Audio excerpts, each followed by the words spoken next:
Friends కొన్ని విషయాలు తెలుసుకోవాలి అనుకుంటే ప్రాణాలు సైతం లెక్క చేయకుండా వెళ్లాల్సి ఉంటుంది. హాయ్ ఫ్రెండ్స్, అందరికీ నమస్తే. నేను మీ ఆటో జానీ లోకల్. మీరు ఎంతగానో ఎదురు చూస్తున్న పార్ట్ 2 వీడియో మీ ముందుకు వచ్చేసింది. పార్ట్ 1 లో శ్మశానంలో ఉన్న శవాలను ఎత్తుకెళ్లి ఈ గవిలో ఒక జంతువు తింటుందంటే మీరు ఎవరు నమ్మలేదు కదా. అందుకనే నా ప్రాణాలు సైతం లెక్క చేయకుండా ఈ గవిలో శవాలను పిక్క తిన్న జంతువు ఉందా లేదా అనేది చూపించడం జరుగుతుంది. వీడియో ఎక్కడ స్కిప్ చేయకుండా చూడండి. ఎంతోసేపు శ్రమ పడిన తర్వాత బూడిపోయిన మార్గాన్ని వెళ్ళడానికి ఆస్కారంగా మార్చుకొని లోపలికి వెళ్ళడం జరిగింది. అంతేకాకుండా లోపలికి వెళ్తుంటే లోపల ఏముందో తెలియక చాలా అంటే చాలా గుండె ఎంత ఫాస్ట్గా కొట్టుకుందంటే ఆ నిమిషం నాకు తెలుసు. ఫ్రెండ్స్, లోపలికి వెళ్ళి చూస్తే ఈ జంతువు ఈకలు చూసి నా గుండె వేగం అనేది మరింత పెరిగింది. అంతేకాకుండా ఈ గవి సాధారణంగా ఏర్పడిన గవి అయితే కాదు, మనుషులు నిర్మించిన గవి.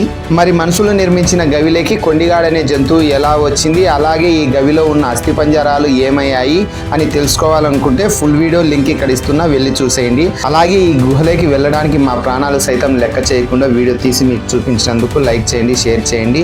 మీకు ఏమనిపించిందో కంపల్సరీ కామెంట్ చేయండి. అలాగే మన ఛానల్ను సబ్స్క్రైబ్ చేసుకోండి. మరొక వీడియోలో మళ్ళీ కలుద్దాం. మీ ఆటో జానీ లోకల్. జై హింద్.